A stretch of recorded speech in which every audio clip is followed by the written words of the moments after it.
بعد اللي شفناه في الفصول اللي فاتت عرفنا ان كيم كان شاب مهندس عادي جدا، وفي يوم من الايام صحي لقى نفسه في الرواية المفضلة ليه وفي اعفن شخصية فيها الا وهي لويد فرونتيرا. وشفنا ان لويد حاول بقى يظبط حياته ودنيته. وعموما يا عزيزي لو ما شفتش الجزء اللي فات روح شوفه عشان تفهم باقي الاحداث. ويلا يا عزيزي نكمل باقي الحكاية. وبنكمل بقى الحكاية بعد ما لويد جمع 61 نقطة اربي، ودلوقتي يقدر يجيب كائن خيالي ب50 نقطة اربي بس. وبتظهر له بقى رسالة من النظام وبيدوس على يبدأ عشان يجيله كائن خيالي. وبعد ما داس على زرار يبدأ بيظهر له نور كبير، والواد خلاص هيموت من الفرحة وبيقول في دماغه ها سبع ولا ضبع. راح قالوا له فار. ايه ده انا اعمل بيه ايه ده؟ هو انا قلت من الاول النظام ابن الناس ده مش هشوف من وشه حاجة عدلة. هوبا مرة واحدة الفار بيرمي من بقه ورقتين وبيظهر ان اسم الفار بودونج، وبينزل من الورق حبات حمراء وزرقاء. الحبات الحمراء بتكبر بودونج جدا لمدة 12 ساعة، والحباية الزرقاء بتصغر بودونج.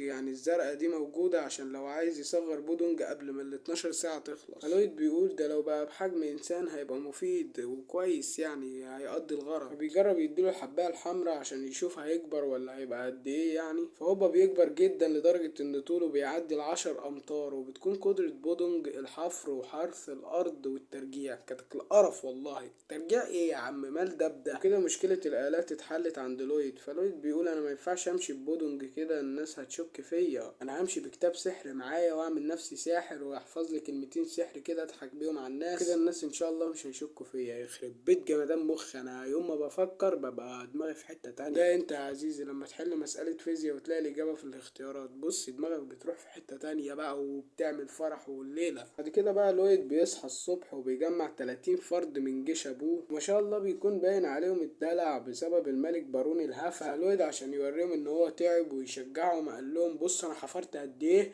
بصوا انتوا عيال تعبانه وطلعت تربه قد ايه، تعلموا مني. هو اصلا في الواقع عزيزي ولا هو قادر اصلا ولا قادر يقف على ركبه. ده اصلا بودنج شغاله طول الليل وخلاه يحفر كل ده. بس دماغه حلوه برضه يعني، ويعمل بذكاء وليس بجهد. فهو بيتكلم بقى مع الجيش. بيجي كبير فرسان اقطاعية البارون واسمه نيومان، وبيقول له انت قلت ايه لجنودي يعملوه؟ انت موقفهم كده ليه؟ فلويد بيقول في دماغه انا كنت متوقع ان الراجل ده يجي، لان في الرواية الرئيسية كان في 3 فرسان في البلد. الاول كان نيومان، والتاني بايرن ميونخ. تن انا اسف يا عزيزي معلش ما تخرجش من الفيديو عشان خاطري، قلت افكك شوية سافل.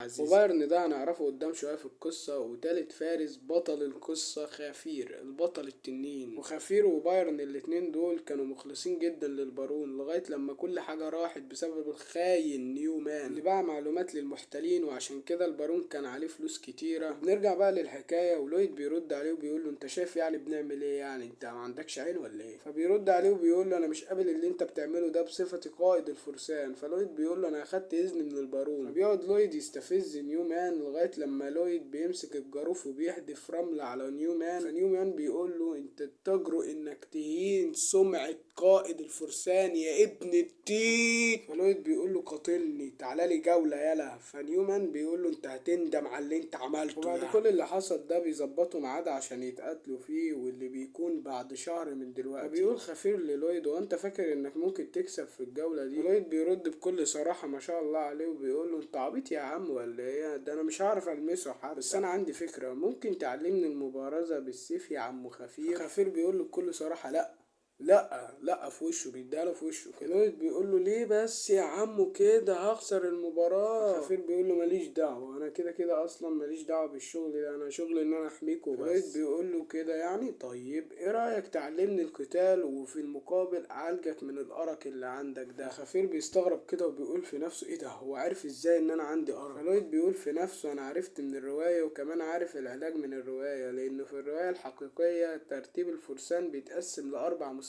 اول حاجة خبير سيف مبتدئ، واللي بعده متوسط، واللي بعده متقدم، والاخير سيد السيف. وخفير وصل لرتبة خبير متقدم وقريب قوي هيبقى سيد السيف، وهي اعلى رتبة. وبيكون سبب ارقه الشديد ان هو عنده اعصاب خارقة، يعني عنده شدة حساسية عالية، وده بيبقى مرض اسمه متلازمة سيد السيف. فبنرجع بقى للحكاية ولويد بيقول له ها موافق ولا لا؟ فخفير بيقول له خلاص يا عم موافق. فلويد بيقول له لولا انك حلفت بس. فخفير بيقول له انا عارف انك هتفشل انك تخليني اعرف انام. هوبا بيقول الكلمة من هنا بينام من الناحية التانية على طول، لا وحاضن المخدة واخدها في وضع مخل ومش عارف ايه. بيكون واقف قدامه لويد وبيقول له اديك نمت يا اهبل. المهم بقى بعد كده لويد بيبدأ تدريب الجري وبيقعد يصيح وهو بيجري. فجأة بيفتكر حياته السابقة وبيقول كل ده ما يجيش جنب حياتي السابقة. انا في حياتي السابقة ما كانش عندي عيلة احس بدفئها، وكنت كل يوم بصحى في اوضة هادية من حياتي، وبشتغل الصبح بشيل طوب، وبالليل بعبي العربيات بالصناديق، وكل ده بس عشان ما اموتش من الجوع. وكل يوم اصبر نفسي واقول بكرة ان شاء الله هيبقى احسن، وبقول كل يوم لنفسي انك بتشتغل وبتتعب، فده بيبين انك راجل كويس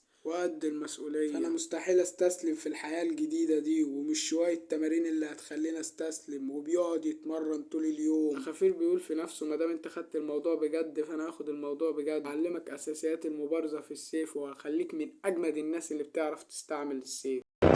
الواد ده باين انه هينجح ولا ايه؟ فبتظهر رسالة من النظام قصاد لويد ومكتوب فيها خفير انطباعه زاد عنك موجب 1، يعني درجة انطباعه دلوقتي بقت -28، وكده انت ازددت 18 نقطة اربي، وكده معاك 29 نقطة اربي. بنروح بقى في قصر البارون، والبارون واقف مع الخنزير نيومان بيقول له ازاي ابني يكون قليل الادب مع واحد زيك حمل اسرة لاكتر من 5 سنين. انا مش هعرف الغي المبارزة دي، بما ان ده الوريث الوحيد ليا، فحاول في المبارزة تبقى بالراحة عليه، يعني ما تعوروش جامد، بس علمه بس يحترم الاكبر منه ورجعه لصوابه. فنيومان الخنزير بيقول له بخبث اوامرك يا سيدي. وبعد ما بيمشي من عنده بيقول في نفسه انا مش هعوره بس، ده انا هقتله، ولو البارون ده وقف وتصدالي انا كمان هقتله وهقتل كل الناس. لا مؤاخذة يا عزيزي تقمصت الشخصية. بعد شهر من التدريب والتعب بيجي وقت المبارزة المنتظر، ويكون الاب والام قاعدين على اعصابهم. الخنزير بيقول انت مستعد يالا ولا اروح دلوقتي واجي لما تستعد؟ لويد بيقول له اكيد يا روح امك. يا ترى ايه اللي هيحصل في العركة دي، وهل نيومان هيكسب العركة دي ولا يديله على عينه؟ استنونا في الفيديوهات اللي جاية ان شاء الله. ولو عجبك الفيديو ما تنساش تدعمنا باي حاجة منك يا قمر انت، عشان القناة لسه في اولها. وصلي على النبي ويلا سلام يا عزيزي.